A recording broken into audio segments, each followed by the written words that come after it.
So మళ్ళీ చెప్తున్నాను, 23rd English infinity పైన ఉన్న స్పెషల్ ఆఫర్ అనేది 23rd వరకు మాత్రమే ఉంది.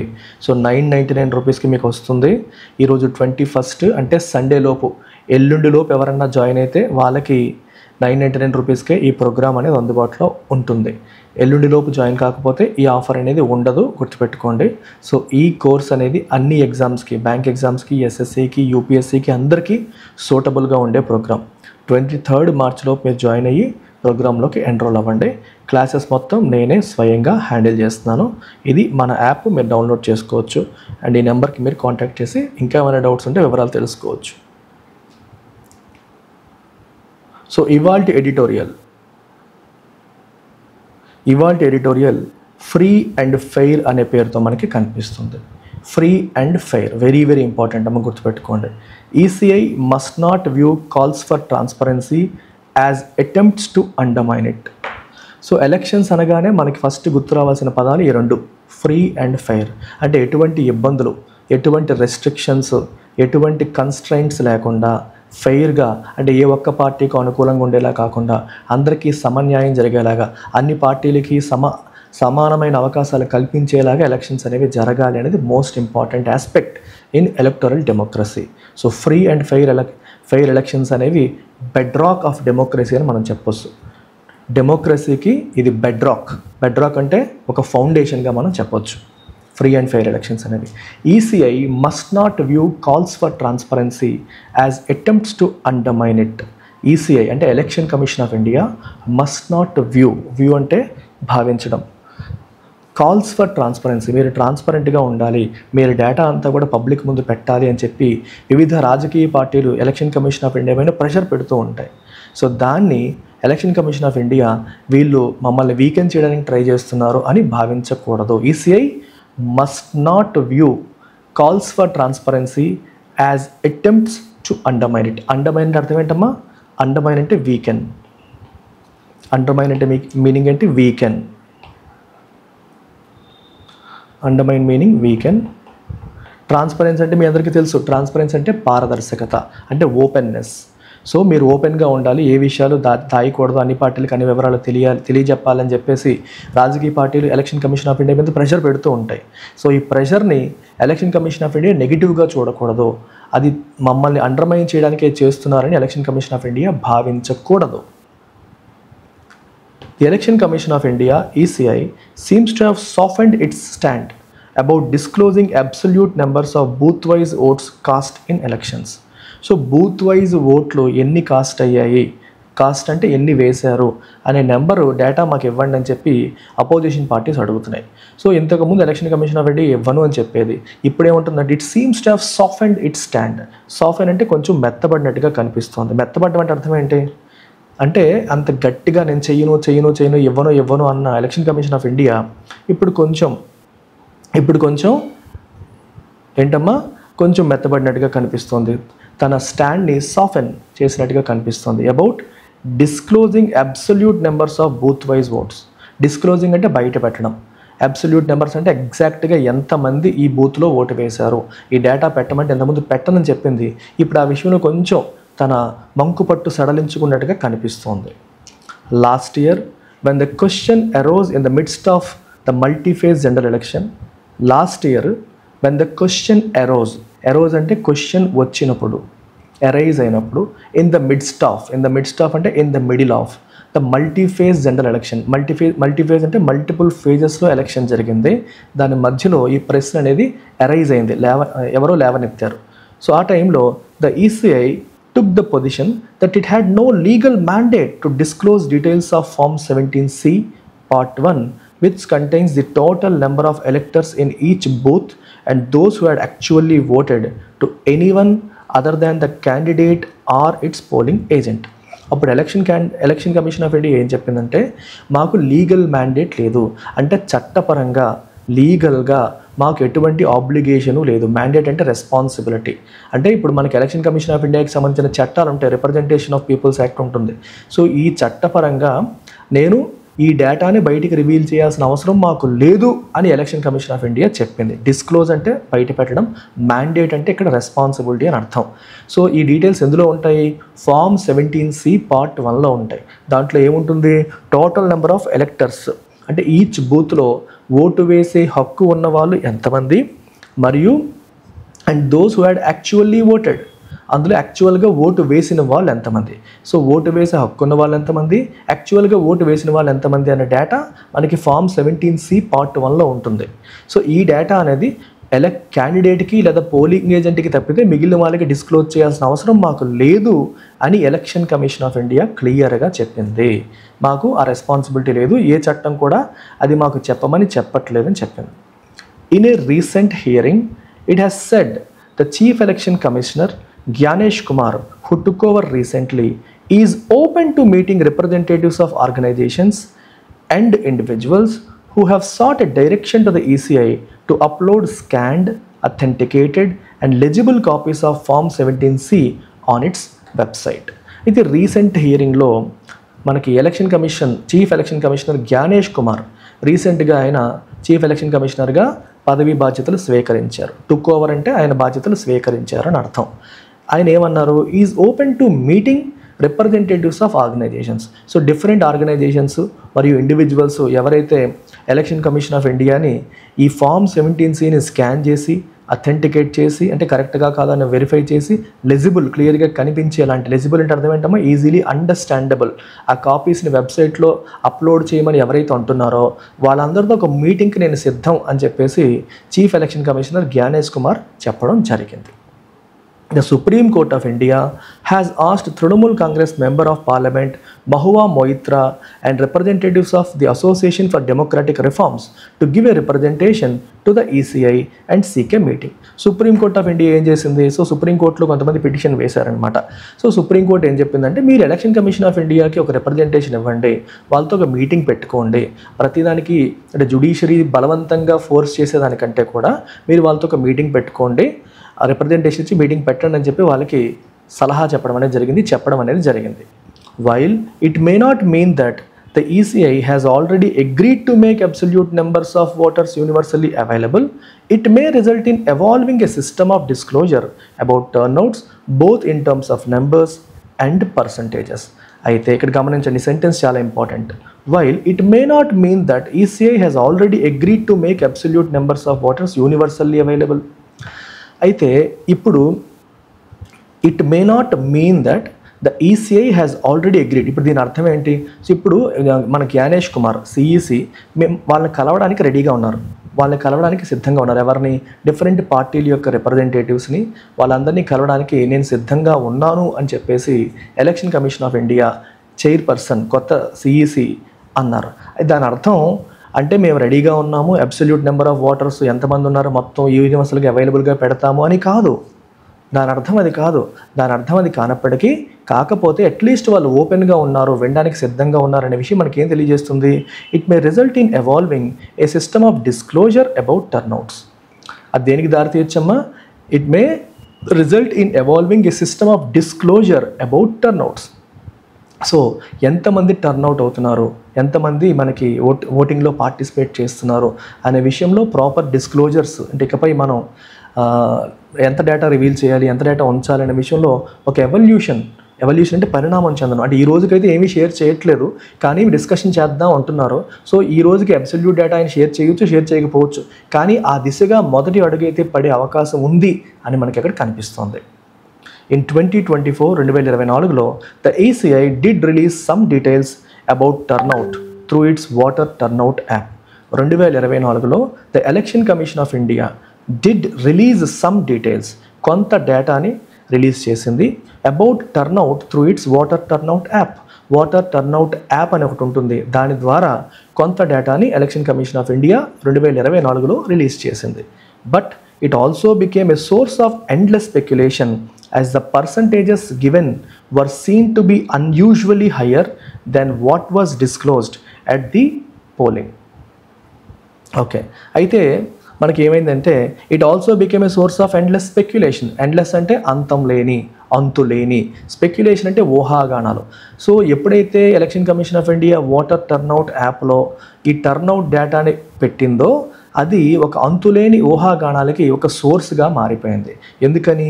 As the percentages given were seen to be unusually higher than what was disclose at the close of polling. Polling end అయినప్పుడు మీరు ఏ పర్సంటేజ్ అయితే చెప్తున్నారో దానికి ఈ యాప్లో వాళ్ళు అప్లోడ్ చేసిన పర్సంటేజ్కి పొంతన లేకుండా ఉంది. ఇది అన్యూజువల్లీ హయ్యర్. ఫర్ ఎగ్జాంపుల్ ఈరోజు 56% పోలింగ్ అయిందని చెప్పి ఎండ్ ఆఫ్ ద డే చెప్తే యాప్లో పెట్టింది చూస్తే 80%, 90% కనిపిస్తుంది. అంటే అంత హ్యూజ్ డిఫరెన్స్ అనేది కనిపిస్తుంది. దానివల్ల అది ఎండ్లెస్ స్పెక్యులేషన్, అంటే ఏం మోసం జరిగిందో, ఏ మ్యానిపులేషన్ జరిగిందో, ఈవీఎంస్ని ట్యాంపర్ చేస్తున్నారేమో అన్న అనుమానాలకు కూడా దారి తీసేసే పరిస్థితి మనకి కనిపిస్తోంది. The prevalence of a difference of 5 to 6 percentage points between the turnout declared on polling day and subsequently revised figures based on inputs from all booths was noted at the end. So the prevalence అంటే అర్థం ఏంటమ్మా? prevalence అంటే existence అని, ఉండడం అని, వ్యాపించి ఉండడం అని. Okay, of a difference of 5 to 6 percentage points, 5 నుంచి 6 percentage points డిఫరెన్స్ అనేది ఉంది ఏ రెండింటి మధ్య? బిట్వీన్ ద టర్న్అవుట్ అంటే ఎంతమంది ఆ రోజు ఓట్లు వేయడానికి వచ్చారు, declared on polling day, polling జరిగిన రోజున ఓటర్లందరూ వచ్చి ఓట్లు వేసిన తర్వాత ఆ రోజు సాయంత్రం ఇంతమంది వచ్చారు, ఇంత పర్సంటేజ్ అని చెప్పి మీరు టీవీలో చూస్తుంటారు కదా, అది election commission of India data release చేస్తూ ఉంటుంది. ఆ తర్వాత ఆ డేటాని సబ్సీక్వెంట్లీ అంటే తర్వాత రివైజ్ చేస్తుంది. సో రివైజ్ చేసిన ఫిగర్స్కి పోలింగ్ డే రోజు డిక్లేర్ చేసిన దానికి డిఫరెన్స్ ఎంత ఉంటుంది? 5 to 6 percentage points డిఫరెన్స్ అనేది ఉందన్నమాట. ఇది మనకి నోట్ చేశారు అని చెప్తున్నారు. So this is normally explained as the result of a delay in collation of data from all booths including those located in far flung areas. అయితే ఎందుకు ఈ డిఫరెన్స్ ఉంటుంది అంటే అది రీజన్ ఏం చెప్తారంటే, ఒకటి డేటాని కొలేట్ చేయడంలో, కొలేషన్ అంటే అర్థం ఏంటి? డేటా అంతా కూడా ఒక దగ్గరికి తీసుకురావడాన్ని మనం కొల్లేషన్ అంటాం. డేటా అంతా కూడా ఒకే చోటుకి తీసుకురావడాన్ని ఏమంటాం? కొల్లేట్ చేయడం, కొల్లేషన్ అని చెప్పేసి అంటాం. అన్ని బూత్స్ నుంచి డేటాని కొల్లేట్ చేయడంలో జరిగే delay. In fact far flung areas అంటే దూరంగా ఉన్న ఏరియాస్ నుంచి కూడా డేటాని కొల్లేట్ చేయాలి. అందులో కొన్ని ఎర్రర్స్ రావచ్చు, లేదా దాంట్లో ఎర్రర్స్ కాదు, డిలే జరగవచ్చు. ఆ డిలే వల్ల మనకి ఆ రోజుకి తర్వాత దానికి డిఫరెన్స్ వస్తుందని చెప్పేసి ఎక్స్ప్లెయిన్ చేస్తూ ఉంటారు. అయితే however the petitioners before the court argue that, petitioners court ముందు ఏం ఆర్గ్యూ చేశారు? Form 17C is collected by available booth agents by hand. So form 17C అనేది అక్కడున్న booth agent by hand collect చేసుకుంటారు. And it would not be a major problem for election officials to scan and upload it within 48 hours. So దాన్ని scan చేసి upload చేయడం, 48 గంటల్లో scan చేసి upload చేయడం అనేది మేజర్ ప్రాబ్లం ఏమీ కాదు ఎలక్షన్ కమిషన్కి. ఇట్ ఈస్ నాట్ బి, అదే పెద్ద ప్రాబ్లం కాదు. ఎలాగో మీరు వాళ్ళ చేతికి ఇస్తారు, ఆ చేతికి ఇచ్చేదాన్నే మీరే అప్లోడ్ చేసి స్కాన్ చేసి అప్లోడ్ చేస్తే 48 hours సరిపోతుంది కదా అని చెప్పి వీళ్ళు అంటున్నారు. The main grouse of political parties and activist is that the discrepancies in the absence of an absolute number of votes cast but with only turnout percentages in hand would raise suspicions about the whole process when the final results are released. Main grouse and అర్థమేంటి? Main complaint. So main grievance, main complaint వాళ్ళు గింజుకుంటున్నా లేదా వాళ్ళకి main problem ఏంటి political పార్టీస్కి, యాక్టివిస్టులకి? Is that the discrepancy అంటే అర్థం ఏంటమ్మా? రెండింటి మధ్య డిఫరెన్సెస్. సో అక్కడున్న డేటాకి ఇక్కడున్న డేటాకి ఉన్న డిఫరెన్సెస్, రెండింటి మధ్య వేరియేషన్స్ ఏవైతే ఉన్నాయో, in the absence of absolute number of votes cost, అసలు నిజంగా ఎగ్జాక్ట్గా ఎంతమంది ఓట్లు వేశారు అనే డేటా మన దగ్గర లేదు, ఓన్లీ పర్సంటేజ్లోనే చెప్తున్నారు. సో వీళ్ళు ఈ పర్సంటేజ్ అంటున్నారు, తర్వాత రివైజ్ చేస్తున్నారు, తర్వాత రివైజ్ చేయడం అనేది జరుగుతుంది. సో ఎగ్జాక్ట్గా ఎంతమంది ఓట్లు వేశారనే నెంబర్ లేకుండా ఓన్లీ టర్న్అవుట్ పర్సంటేజెస్ మాత్రమే చేతిలో పెట్టుకోవడం వల్ల ఏమవుతుందంటే వుడ్ రైజ్ సస్పిషన్స్, అది చాలా అనుమానాలకి దారితీస్తుంది అబౌట్ ద హోల్ ప్రాసెస్. మొత్తం ప్రాసెస్ విషయంలో రకరకాల అనుమానాలకి దారితీస్తుంది. When the final results are released, final results వచ్చేసరికి రకరకాల అనుమానాలకి దారితీస్తుంది. The ECI has done well to offer to meet the petitioners on this question. Election Commission of India has done well to offer to meet the petitioners on this question. ఈ విషయంలో election commission of India ఏం చెప్పింది? మనం కలుద్దాము, మాట్లాడుకుందాము, మీటింగ్కి నేను ఓపెన్గా ఉన్నానని చెప్పి సిఈసీఏ చెప్పడం అనేది చాలా మంచి విషయం. So there can be no dogmatic opposition to a procedural step to reduce the apprehension about any election being less than fair. గుర్తుపెట్టుకోండి, ఇక్కడ ఏం రాశాడు? అప్రహెన్షన్. ఈ పదాలు ఇంపార్టెంట్. అప్రహెన్షన్ అంటే అర్థం ఏంటమ్మా? భయాలు, అనుమానాలు. అనుమానంతో కూడిన భయం లేదా భయంతో కూడిన అనుమానాలను మనం అప్రహెన్షన్ అంటాం. ఎక్కడో ఏదో తప్పు జరుగుతోంది అని మీకు కొంచెం భయం కానీ అనుమానం కానీ ఉంటే దాన్ని అప్రహెన్షన్ అంటాం. ఓకే, సో ఈ అప్రహెన్షన్ని రెడ్యూస్ చేయడానికి మనం ఏదైనా ప్రొసీజరల్ స్టెప్ అనేది తీసుకుంటే దానికి there can be no dogmatic opposition. దానికి ఎవరు కూడా మొండిగా అపోజ్ చేయకూడదు. అసలు డాగ్మాటిక్ అంటే అర్థం ఏంటమ్మా? గుడ్డిగా, అంటే నేను ఇలాగే ఉంటాను, నేను మారను, ఓకే మేము ఏదైతే చెప్తున్నామో అదే కరెక్ట్, లాలో చెప్పలేదు కదా మేము ఎందుకు చేయాలి అన్నట్టుగా ఉండకూడదు. డాగ్మాటిక్ అంటే your inclined to stick to something, ఇంకా మొండిగా ఇంకా అదే ఫాలో అవుతుంది. ఇప్పుడు ఫర్ ఎగ్జాంపుల్ రిలీజియన్ ఉంది. రిలీజియన్ కొన్ని విషయాలు మనకు చెప్తుంటుంది. అది ఈరోజు సమాజం దాన్ని యాక్సెప్ట్ చేయకపోవచ్చు, కానీ కొంతమంది డాగ్మాటిక్గా ఉంటారు. రిలీజియన్ ఏం చెప్పింది అదే చేయాలి, మొండిగా గుడ్డిగా ఫాలో అవ్వాలి, అది అబ్సల్యూట్లీ కరెక్ట్ అంటారు. మీకు తాలిబాన్స్ ఫర్ ఎగ్జాంపుల్, తాలిబాన్లో ఆ షరియాలా ఏం చెప్తుందో అలాగే ముస్లిం మహిళలు ఉండాలి అన్నట్టుగా మాట్లాడతారు. సో అది డాగ్మాటిజం, అంటే మొండిగా ఏదైతే నమ్ముతున్నామో అదే కరెక్ట్ అని భావించడం అనమాట. అలాగే ఇప్పుడు ఎవరికైతే ఎలక్షన్ ప్రాసెస్ ఫెయిర్గా జరగట్లేదు, ఎలక్షన్ ప్రాసెస్లో న్యాయం జరగట్లేదు, అన్ఫెయిర్గా జరుగుతుందని ఎవరికైనా అనుమానాలు ఉంటే, అప్రహెన్షన్స్ అనేవి ఉంటే, ఆ అప్రహెన్షన్స్ని తగ్గించడానికి ఏదైనా ప్రొసీజరల్ స్టెప్ తీసుకునేటప్పుడు దానికి గుడ్డిగా, బండగా, మొండిగా అపోజిషన్ తగదు అని దాని యొక్క అర్థం. అపోజ్ చేయకూడదు అని. It is futile to hold the position that every step demanding greater transparency in the electoral process is aimed at undermining its integrity or casting the process in a bad light. It is futile. Futile ante useless. Futile ante meaning ante useless. To hold the position that every step demanding greater transparency. Greater transparency కావాలి అని ఎవరైనా అడిగితే, okay అడిగితే in the electoral process, అది election కమిషన్ని attack చేయడానికి, election కమిషన్ని weaken చేయడం కోసమే చేస్తున్నారు, లేదా ఎలక్షన్ కమిషన్ని బ్యాడ్ లైట్లో అంటే మొత్తం ప్రాసెస్ని తప్పుగా చూపించడానికి ప్రయత్నం చేస్తున్నారు అనుకోవడం తప్పు. ఫ్యూటైల్ అంటే యూజ్లెస్, ఫ్రూట్లెస్ అని అర్థం. మీకు అర్థమవుతుందా? ఇప్పుడు ఎవరైనా సరే మీరు ఈ డేటా అంతా రిలీజ్ చేయండి అని అన్నారు అనుకోండి, వీళ్ళు కావాలనే ఎలక్షన్ కమిషన్ని వీకెన్ చేయడానికి ట్రై చేస్తున్నారు, వీళ్ళు మొత్తం ప్రాసెస్ని తప్పుగా చూపించడానికి ట్రై చేస్తున్నారు అనే మెంటాలిటీ ఎలక్షన్ కమిషన్ ఆఫ్ ఇండియాకి ఉండకూడదు అని అర్థం. సో ట్రాన్స్పరెన్సీ వాళ్ళు ఖచ్చితంగా డిమాండ్ చేస్తారు. ఎవరైనా సరే ట్రాన్స్పరెన్సీ డిమాండ్ చేసినప్పుడు అది మనల్ని వీకెన్ చేయడం కోసం చేస్తున్న పని అని అనుకోకూడదు అని అర్థం. There ought to be a constant reassessment of existing procedures and practices to increase transparency and reduce the time taken to do so. There ought to be a constant reassessment of existing procedures. Constant reassessment. Reassessment అంటే అర్థం ఏంటి? Assess చేయడం అంటే ఏంటమ్మా? అంచనా వేయడం. Reassessment అంటే ఇంకొకసారి అంచనా వేయడం అని అర్థం అనమాట. దేర్ ఆట్ టు బి అంటే there should be a constant reassessment of existing procedures and practices. Existing procedures and ప్రాక్టీసెస్ని మరొకసారి మనం ఏం చేయాలి? సరి చేసుకోవాలి, మరొకసారి అసెస్ చేసుకోవాలి. అంటే అసెస్ చేయడం అంటే ఎగ్జామిన్ చేయడం, అంచనా వేయడం అని కాదు, ఎగ్జామిన్ చేయడం అని కూడా చూడొచ్చు. అంటే ఎగ్జామిన్ చేసుకోవాలి, కరెక్ట్గా ఉన్నాయా లేవా, ట్రాన్స్పరెన్సీని మనం ఇంకా ఇంక్రీజ్ చేయాలి, ఇది అలాగే దానికి పడుతున్న సమయాన్ని కూడా మనం తగ్గించడానికి ప్రయత్నం చేయాలని చెప్పి కంటిన్యూస్గా రీఅసెస్మెంట్ అనేది, రీఎగ్జామినేషన్ ఆఫ్ ప్రొసీజర్స్ అనేది జరగాలి అని దీని యొక్క final meaning. I hope this part is clear to all of you. మరి ఈ ఆర్టికల్ యొక్క సమ్మరీ ఏంటి? నేను ప్రతిసారి చెప్తున్నాను, ఎప్పుడైనా సరే ఆర్టికల్ చదివినప్పుడు మీరు దాన్ని సమ్మరైజ్ చేయడానికి ట్రై చేయాలి.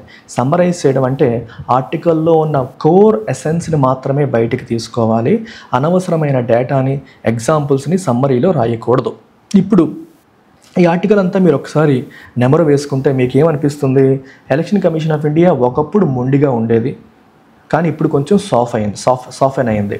So it is kind of reevaluating its approach to voter turnout transparency amid concerns over discrepancies ఉన్నాయి అని చెప్పి కన్సర్న్స్ ఉంటే వాటర్ టర్న్అవుట్ ట్రాన్స్పరెన్సీ విషయంలో తన అప్రోచ్ని రీఎవాల్యుయేట్ చేయడానికి సిద్ధమవుతోంది. సరే కూర్చొని మాట్లాడుకుందాం అంటోంది. So embracing greater openness and engaging with stakeholders can enhance trust and strengthen electoral integrity. So ఓపెన్నెస్ని ఎంబ్రేస్ చేసుకొని, అంటే దాన్ని తీసుకొని ఓపెన్నెస్ అనేది ఉండాలి అని భావించి స్టేక్ హోల్డర్స్తో ఎంగేజ్ అవ్వడం వల్ల ట్రస్ట్ అనేది ఎన్హాన్స్ అవుతుంది అండ్ ఎలక్టోరల్ ఇంటిగ్రిటీ అనేది స్ట్రెంగ్తన్ అవుతుంది. ఎలక్టోరల్ ఇంటిగ్రిటీ అనేది స్ట్రెంగ్తన్ అవుతుంది అని చెప్పేసి మనం సమ్మరైజ్ చేయొచ్చు. ఓకే, సో దీనికి సంబంధించి రీడింగ్ కాంప్రహెన్షన్ MCQs మనం చూద్దాం. What best describes the tone of the author in the editorial?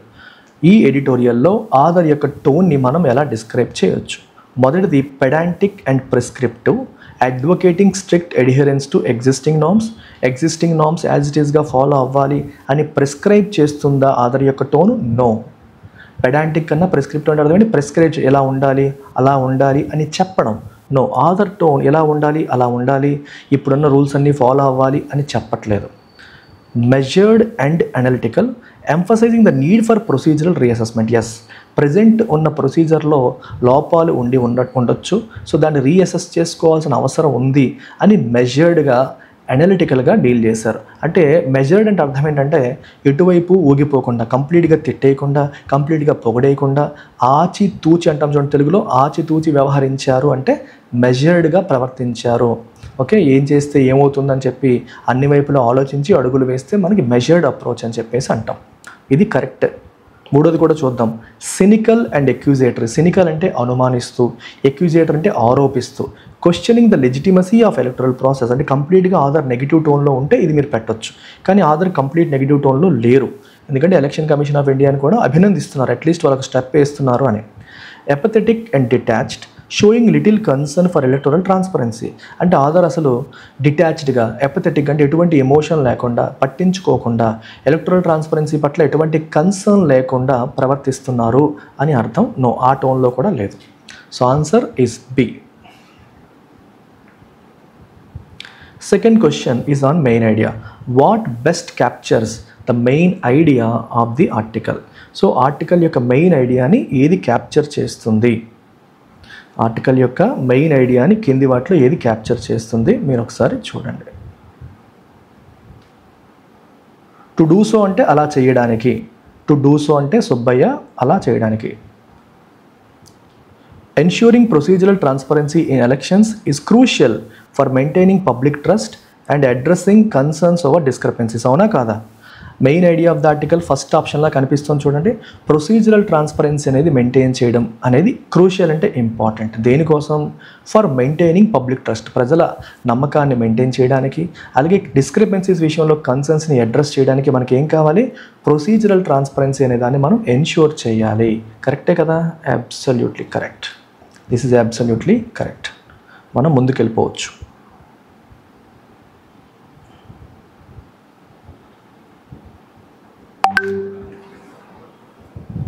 Next question చూడండి. Which of the following statements can be logically inferred from the editorial? ఈ article నుంచి ఏ స్టేట్మెంట్స్ని మనం లాజికల్గా infer చేయొచ్చు? ఇన్ఫర్ అంటే article నుంచి ఇది చెప్పొచ్చు అని. Greater transparency in electoral procedures can help dispel doubts and reinforce trust in the system. Dispel అంటే రిమూవ్, అనుమానాన్ని తీస్తుంది, అలాగే ట్రస్ట్ని స్ట్రెంగ్తన్ చేస్తుంది సిస్టమ్ విషయంలో. Greater transparency in electoral procedures విషయంలో గ్రేటర్ ట్రాన్స్పరెన్సీ అంటే ఏంటమ్మా? పారదర్శకత అనేది అనుమానాన్ని రిమూవ్ చేసి ట్రస్ట్ని పెంపొందిస్తుంది. కరెక్టే. The election commission of India has కేటగారికల్లీ agreed to upload. Election commission of India categorical అంటే వితౌట్ ఎనీ డౌట్ ఒప్పుకుందా? నో, మాట్లాడడానికి సిద్ధంగా ఉంది, అంతేగాని అన్నీ అప్లోడ్ చేస్తానని చెప్పలేదు. Discrepancies in reported voter turnout figures have led to concerns about the integrity of electoral process. ఇది కూడా కరెక్టే కదా ఆర్టికల్ ప్రకారం. సో టర్న్అవుట్ ఫిగర్స్లో డిస్క్రిపెన్సీస్ అనేవి ఉన్నాయి, సో కాబట్టే ఈ ఇంటిగ్రిటీ విషయంలో కన్సర్న్స్ అనే వాటికి దారితీసింది అని చెప్తున్నారు. ఇది కరెక్టే, ఆర్టికల్లో చెప్పిన పాయింట్. ఎందుకు 5 to 6% పాయింట్స్ వస్తున్నాయి డిఫరెన్స్ అని చెప్పి అన్నారు. Any demand for increased transparency in elections is an attempt to undermine. No, ఏదైనా సరే చూడండి, ట్రాన్స్పరెన్సీ ఇంక్రీజ్ చేయమని డిమాండ్ చేస్తే అది ఎలక్షన్ కమిషన్ ఆఫ్ ఇండియా యొక్క క్రెడిబిలిటీని అండర్మైన్ చేయడానికి చేస్తున్న ప్రయత్నం, అంటే వాళ్ళ వీకెండ్ చేయడానికి చేస్తున్న ప్రయత్నంగా భావించాలా? భావించకూడదు అని చెప్పి ఆర్టికల్ చెప్పింది. అలా భావించకూడదు. So correct answer 1 and 3.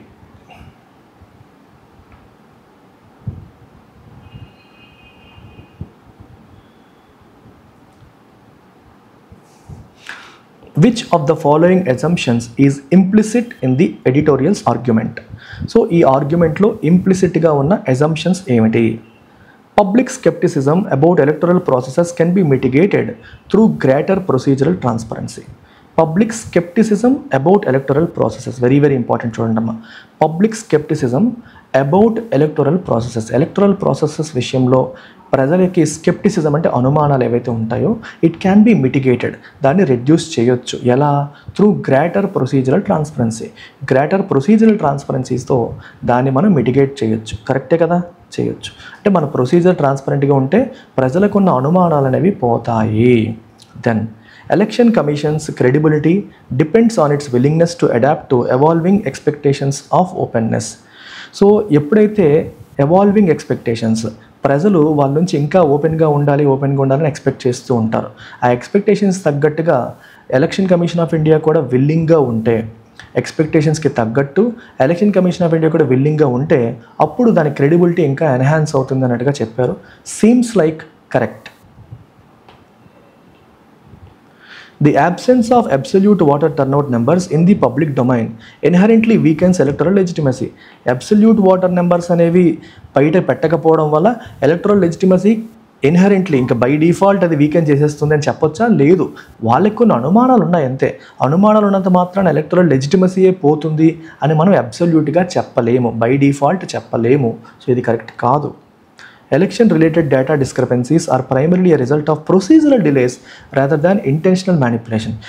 ఇప్పుడు ఆర్టికల్ ప్రకారం మనం తీసుకుంటే డేటా డిస్క్రిపెన్సీస్ ఏవైతే ఉన్నాయో అవి దేని వల్ల వచ్చాయి? ప్రొసీజరల్ డిలేస్ వల్ల వచ్చాయి తప్పితే ఇంటెన్షనల్ మ్యానిపులేషన్ వల్ల కాదు అని మనం క్లియర్గా చెప్పొచ్చా లేదా? క్లియర్గా చెప్పొచ్చు. ఎందుకంటే ఎలక్షన్ కమిషన్ ఆఫ్ ఇండియా ఇంటెన్షనల్గా మ్యానిపులేట్ చేస్తుందని ఆధార్ చెప్పలా, అది ప్రొసీజర్స్లో వస్తున్న డిలే అనే చెప్పింది తప్పితే మ్యానిపులేట్ చేశారనే యాంగిల్లో మాట్లాడలేదు. So correct answer 1, 2 and 4. Okay, ఇవి కొంచెం డిఫికల్ట్ కైండ్ ఆఫ్ క్వశ్చన్స్. అంటే ప్రతి సెంటెన్స్ చూడాలి, ఏది కరెక్ట్ ఏది తప్పు అని చూసుకొని మనం ముందుకు వెళ్ళాలి.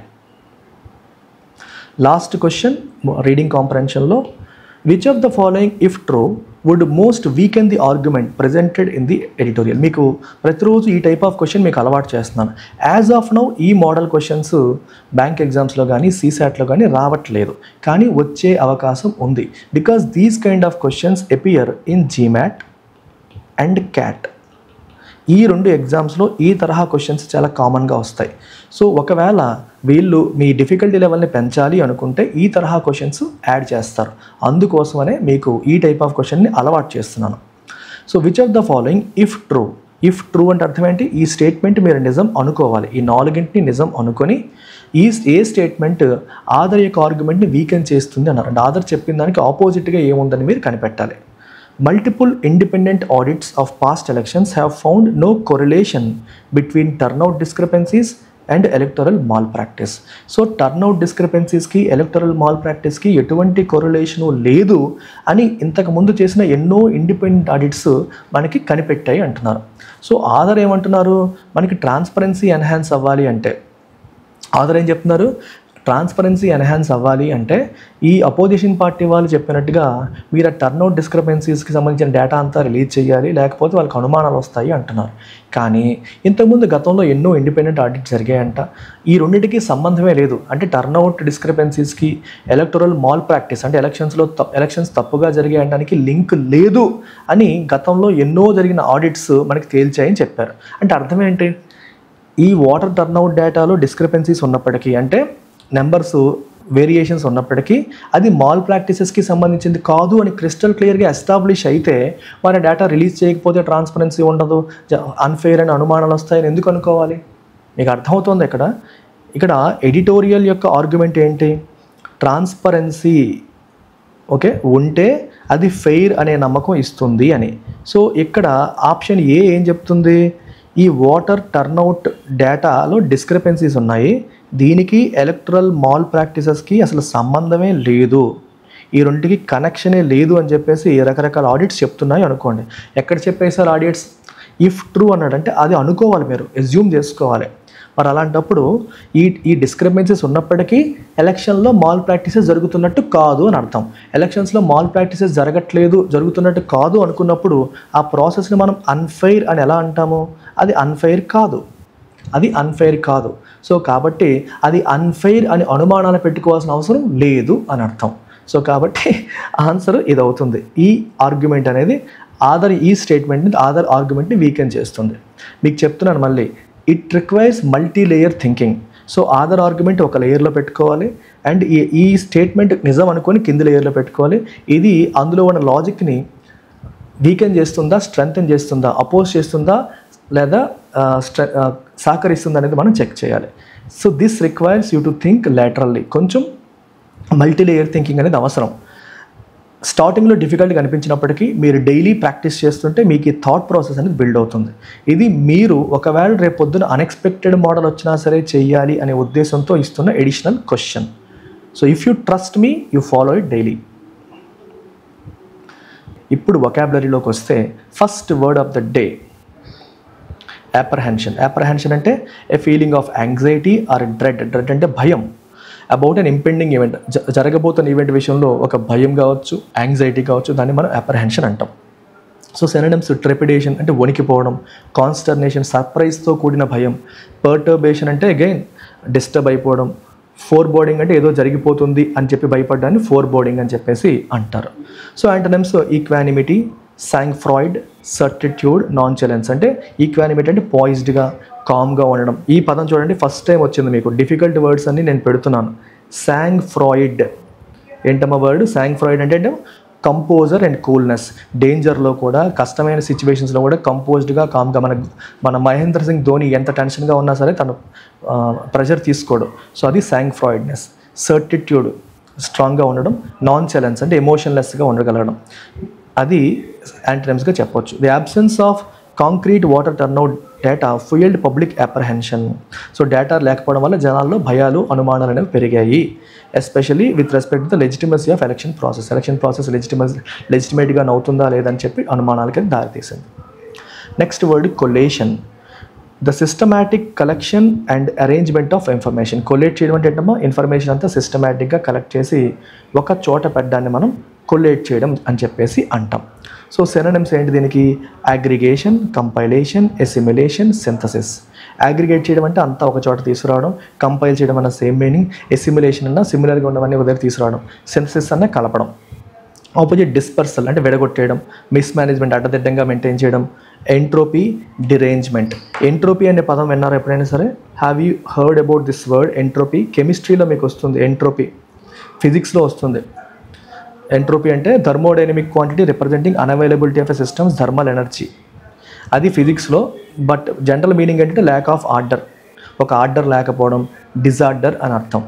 ఫిజిక్స్లో దాని మీనింగ్ ఉంటుంది, బట్ జనరల్గా దాని మీనింగ్ అంటే disorder. So efficient collation of polling data is essential to dispel doubts and maintain electoral credibility. So polling డేటాని ఎఫిషియెంట్గా కొలేట్ చేయడం అనేది అవసరము. దేనికి? డౌట్స్ని తొలగించడానికి, ఎలక్టరల్ క్రెడిబిలిటీ అంటే విశ్వసనీయతని మెయింటైన్ చేయడానికి ఏం కావాలి? Efficient collation of polling data అనేది కావాలి. డాగ్మాటిక్ అనే పదానికి మీనింగ్ అంటే expressing opinions in and authoritative and uncompromising matter. నేను చెప్పిందే కరెక్ట్ అన్నట్టుగా, అథారిటేటివ్గా, అన్కాంప్రమైజింగ్ మేనర్లో ఒపీనియన్స్ని ఎక్స్ప్రెస్ చేయడాన్ని మనం ఏమంటాం? ఓకే, ఎక్స్ప్రెస్ చేయడానికి అన్కాంప్రమైజింగ్ మేనర్లో, అథారిటేటివ్గా అన్కాంప్రమైజింగ్ మేనర్లో ఒపీనియన్స్ని ఎక్స్ప్రెస్ చేయడాన్ని డాగ్మాటిక్ అంటాం. అంటే మనం ఏదైతే నమ్ముతున్నామో ఆ నమ్మకాన్ని గట్టిగా పట్టుకొని అదే కరెక్ట్ అనుకుని భావించడం. సో సినోనిమ్స్ ఏంటి? డాక్ట్రినైర్, పెరెంప్టరీ, పొంటిఫికల్, ఆబ్డ్యూరేట్. ఆబ్డ్యూరేట్ అంటే అర్థం ఏంటమ్మా? మొండితనం.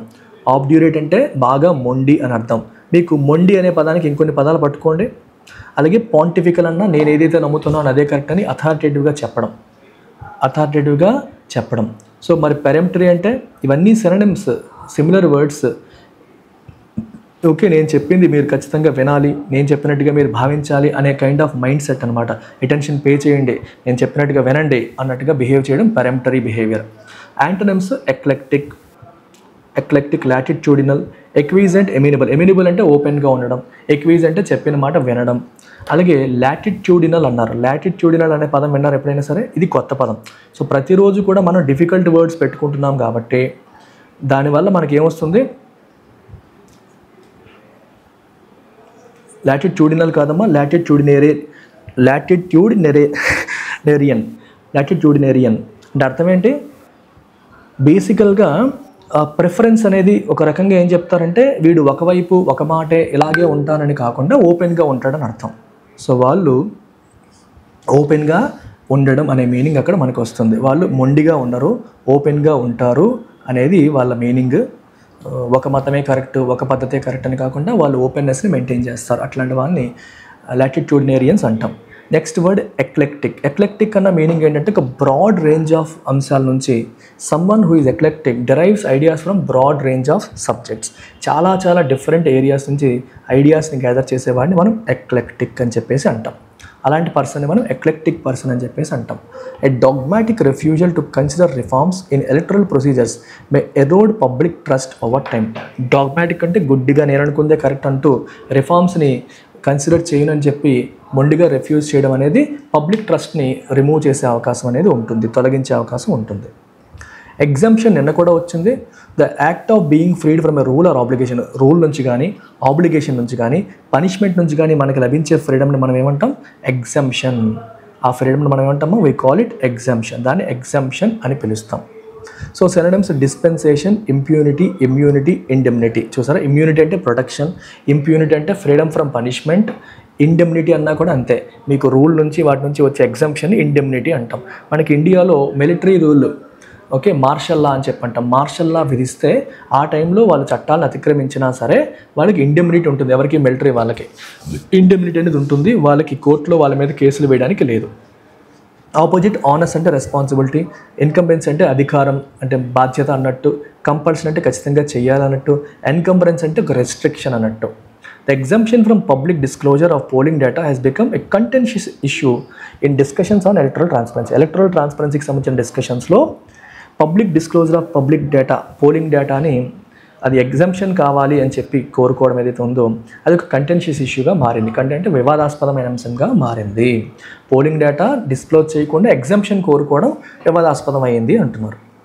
Next word గ్రౌస్. గ్రౌస్ అంటే ఒక పర్సిస్టెంట్ కంప్లైంట్, ఒక డిస్క్రిపెన్సీ, మనకి ఏమంటాం? గ్రీవాన్స్ అంటాం కదా, కంప్లైంట్ అనమాట.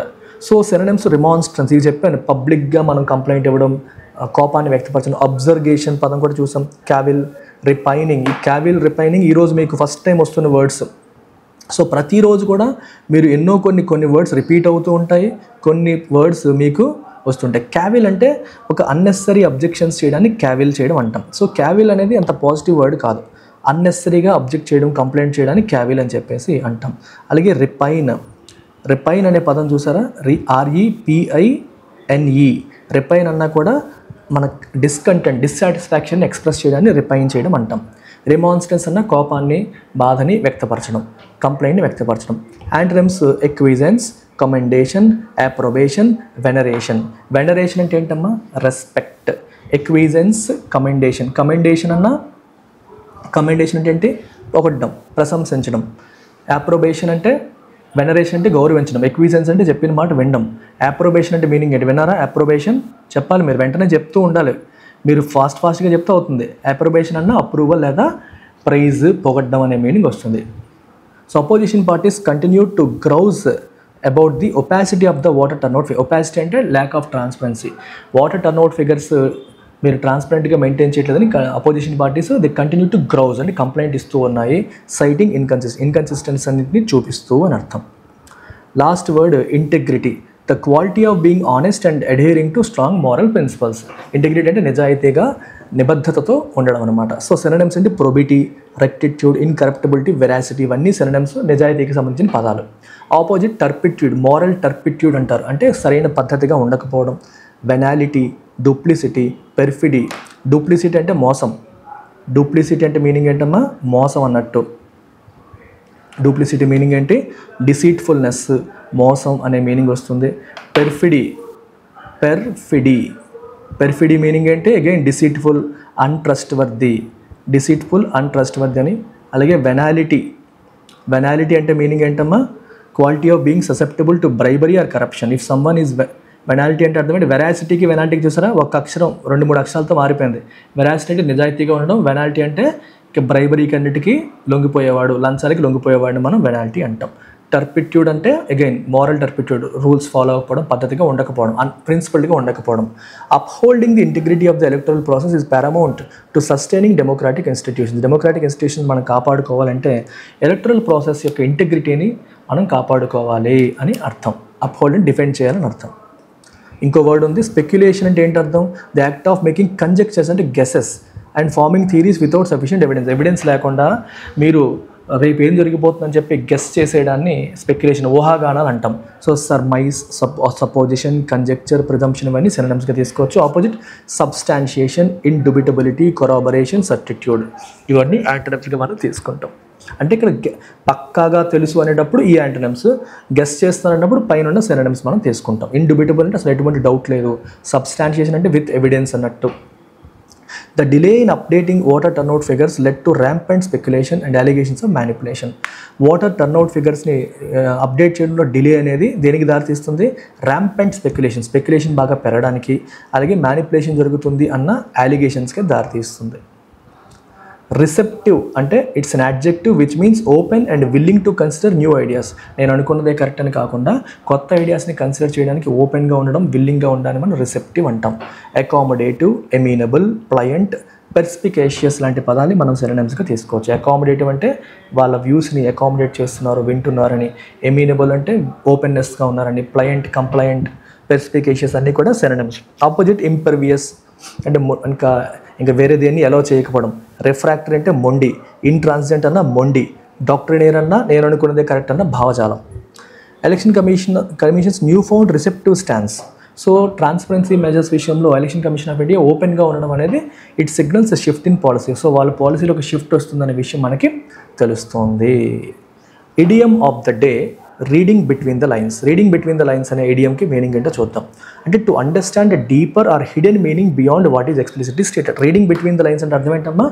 ఓపెన్గా ఎక్స్ప్లిసిట్గా చెప్పింది కాదు, దాని వెనకాల దాగి ఉన్న మీనింగ్ని అర్థం చేసుకోవడం, డీపర్ మీనింగ్ని అర్థం చేసుకోవడాన్ని రీడింగ్ బిట్వీన్ ద లైన్స్ అని అంటాం. So interpret, implicitly, infer, discern, underlying meaning, లోపల మీనింగ్ని ఇంటర్ప్రెట్ చేయడాన్ని మనం రీడింగ్ బిట్వీన్ ద లైన్స్ అని అంటాం. సో యూసేజ్ ఏంటి? Election commission's response seemed neutral. Response చూస్తే న్యూట్రల్గా కనిపిస్తుంది. But reading between the lines అంటే కొంచెం డీపర్గా మనం చూస్తే it hinted at a possible policy shift towards greater transparency. So greater transparency వైపు వాళ్ళు అడుగులు వేస్తున్నట్టుగా మనకు కనిపిస్తుంది. మనకి ఫస్ట్ చూడగానే అది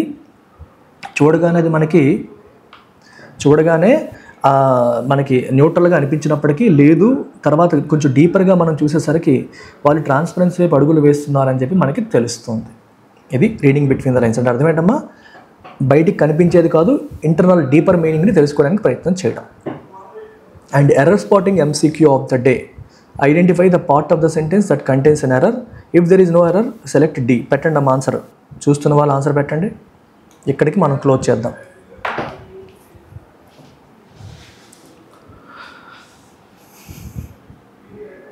అండ్ ఇంకా ఎవరైనా లైక్ చేయకపోతే ఫస్ట్ లైక్ చేసేయండి, ఆన్సర్ తర్వాత పెట్టచ్చు.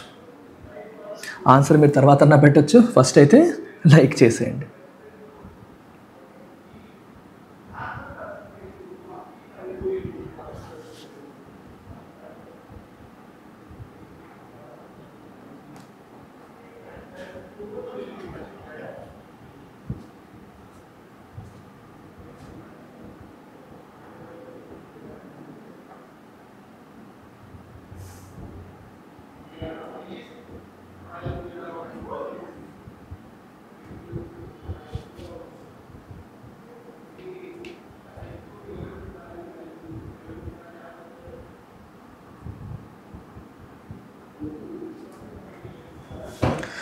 The Election Commission has taken a dogmatic stance on transparency, refusing to disclose data that could enhance ఏంటమ్మా? ఎన్హాన్స్ అనాలి, ఎన్హాన్సెస్ కాదు, గుర్తుపెట్టుకోండి. సో ఆన్సర్ ఇక్కడ ఉంది. మీరు రూల్ తీసుకోండి ఎప్పుడైనా సరే, grammar rule. Modal verbs can, could, may, might, should are always followed by the base form of the verb. అవి ఎప్పుడు కూడా బేస్ ఫామ్ ఆఫ్ వెర్బ్, వాటి తర్వాత ఎప్పుడు బేస్ ఫామే వస్తుంది. ఎస్ కూడా రాదు, ఇంగ్ ఫామ్ కూడా రాదు. ఎస్ ఇంగ్ ఫామ్ కూడా రాదు, ప్రజెంట్ టెన్స్ అని కాదు, బేస్ ఫామ్లోనే వస్తుంది. అది మీ correct answer. So vocabulary quizzes మీకు మన యాప్లో అందుబాటులో ఉంటాయి. మీరు యాప్ డౌన్లోడ్ చేసుకుని అందులో ఇప్పుడు మీరు నేర్చుకున్న వొకాబులరీ మీద క్విజెస్ మీరు ప్రాక్టీస్ చేయొచ్చు. అలాగే పీడిఎఫ్ ఎల్టీఎక్స్ బ్యాంక్ టెలిగ్రామ్ ఛానల్లో మనం పెడుతున్నాం, తీసుకోవచ్చు. బ్యాంక్ ఇన్ఫినిటీ ప్రోగ్రామ్ మీకు క్వాంట్, రీజనింగ్, ఇంగ్లీష్ 3 దీంట్లో అందుబాటులో ఉంటాయి. అండ్ టెస్ట్స్ అండ్ ఎక్స్ప్లెనేషన్స్ కూడా ఉంటాయి. Banking awareness, current affairs, you get everything. 12,000 రూపాయలకి 3,000 పర్ మంత్ ఈఎంఐతో మనం ఇది అందిస్తున్నాం. It comes with lifetime validity. Saphalya program 9,000 రూపీస్కి 3,000 పర్ మంత్ ఈఎంఐతో మీకు వస్తుంది. Even this comes with lifetime validity. అన్ని మెయిన్స్ క్లాసెస్ దీంట్లో ఉంటాయి.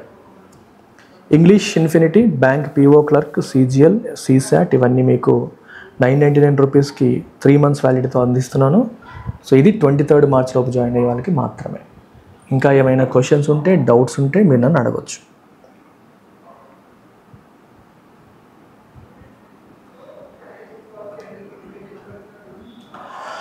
Very good. Take care. Bye. I hope you have enjoyed the session, learned something from it. ఎవరైతే open మైండ్తో sir చెప్పే ప్రతిదీ నేర్చుకుంటాను అనే దాంతో వస్తారో వాళ్ళు తొందరగా సక్సెస్ సాధిస్తారు. ఎవరైతే నాకు ఇది మాత్రమే చెప్పండి, అది మాత్రమే చెప్పండి, నేను ఎలా చెప్పాలో నాకు నిర్దేశిస్తారో అది ఇక్కడ సూటబుల్ కాదు. అలాంటి వాళ్ళు వేరే ఛానల్కి వెళ్ళిపోవడం మంచిది. నేను మళ్ళీ చెప్తున్నాను, అదే పనిగా నన్ను పుష్ చేయకూడదు. You can request but don't tell me what is the best way to teach. I know మీ గురించి నాకు తెలుసు, మీకు ఏం కావాలి, మీకు ఎలా కావాలి, నేను అన్ని వైపుల నుంచి ఆలోచించి ఒక నిర్ణయం తీసుకుంటాను. సో అది మైండ్లో పెట్టుకోండి. And having said that I will have certain time constraints. So వాటన్నిటిని దృష్టిలో పెట్టుకొని మనం అడుగులు ముందుకు వేస్తాం. Take care. మరి ఇంకా లైక్ చేయకపోతే లైక్ చేయాలి. ఇంకా లైక్స్ తక్కువ ఉన్నాయి. ఇప్పటికి ఒక 50 likes వస్తాయి అనుకున్నాను. We're stuck at 34 likes. Session అయ్యే టైం కల్లా ఒక 50 likes అన్న వస్తే బాగుంటుంది. Take care. బాయ్. ఇంకేమైనా ఉన్నాయా questions? Anything you want to ask?